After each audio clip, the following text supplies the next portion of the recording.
La Cour d'appel est le plus haut échelon du système judiciaire au Manitoba.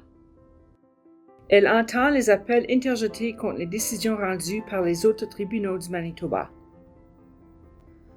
La Cour d'appel entend également les appels interjetés contre les décisions prises par de nombreux tribunaux administratifs, comme la Commission municipale, la Commission d'appel des services sociaux, la Commission d'appel des accidents de la route, la Commission des accidents du travail et la Commission des droits de la personne.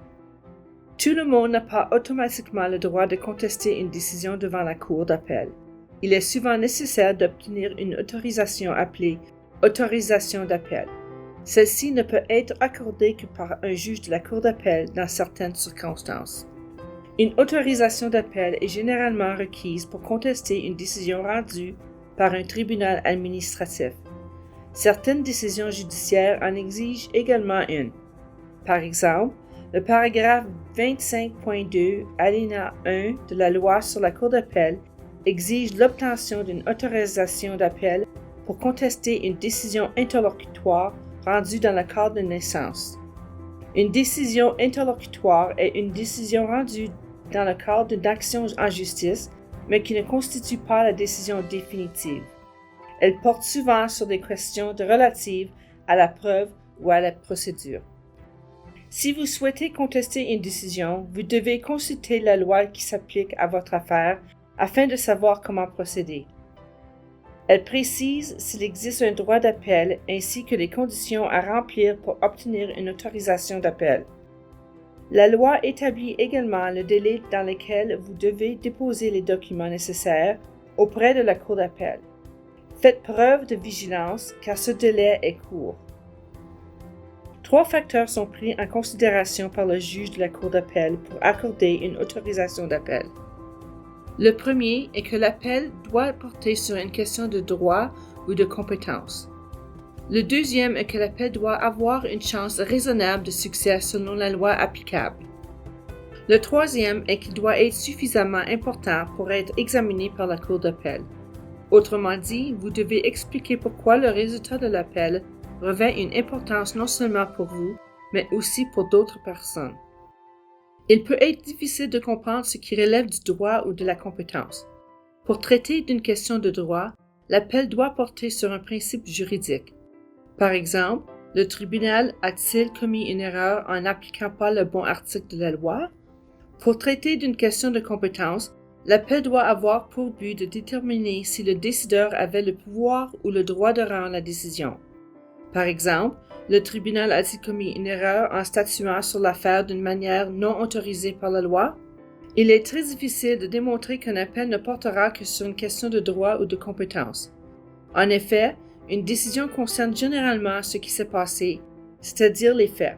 Une question sur les faits n'est pas une question de droit ou de compétence.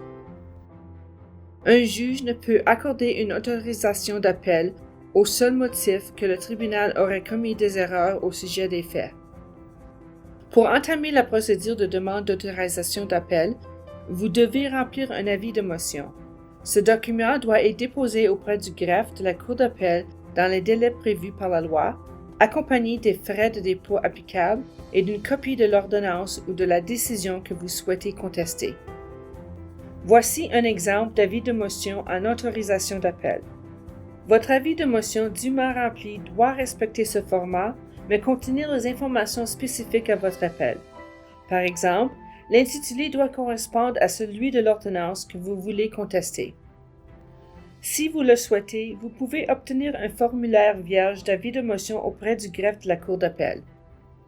Les demandes d'autorisation d'appel sont entendues les jeudis matins à 10h dans la salle d'audience 330 ou 130 du Palais de justice de Winnipeg. Le greffe vous indiquera les dates possibles pour votre audience afin que vous puissiez remplir votre avis de motion. Vous devez également déposer un autre document appelé affidavit. Un affidavit est une déclaration sous serment qui présente des informations et joint des documents relatifs à votre affaire. Vous devez joindre à l'affidavit des copies de l'ordonnance et les motifs pour lesquels vous souhaitez faire appel.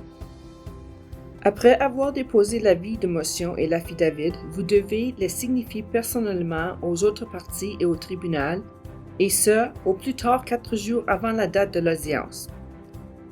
La signification est soumise à des règles strictes qui sont énoncées dans la règle 16 de la Cour du banc du roi, applicable dans ces circonstances. Les règles de la Cour du banc du roi se trouvent dans la section Cour du banc du roi de ce site web. Pour aider le juge, vous pouvez également déposer un mémoire relatif à la motion afin d'expliquer pourquoi vous pensez qu'il devrait vous accorder une autorisation d'appel.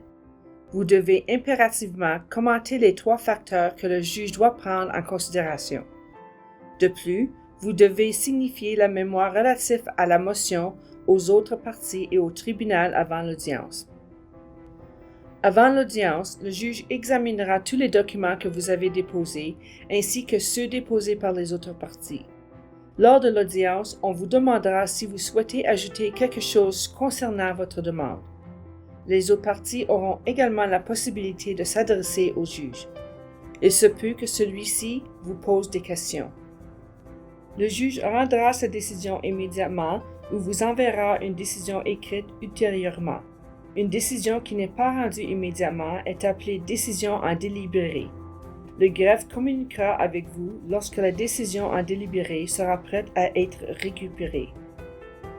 Si votre demande d'autorisation d'appel n'est pas acceptée, le juge peut ordonner que vous payiez les frais judiciaires.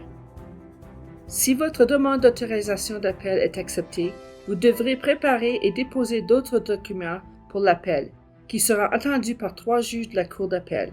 Les règles et directives de pratique de la Cour d'appel énoncent les exigences relatives à l'appel. Elles peuvent être consultées sur le site web des tribunaux du Manitoba. Le personnel du greffe de la Cour d'appel se fera un plaisir de vous aider. Toutefois, il ne peut vous fournir des conseils juridiques ni vous aider à remplir les formulaires. Il n'est pas facile de demander une autorisation d'appel. Pour garantir la protection de vos droits, il est toujours recommandé d'obtenir des conseils juridiques.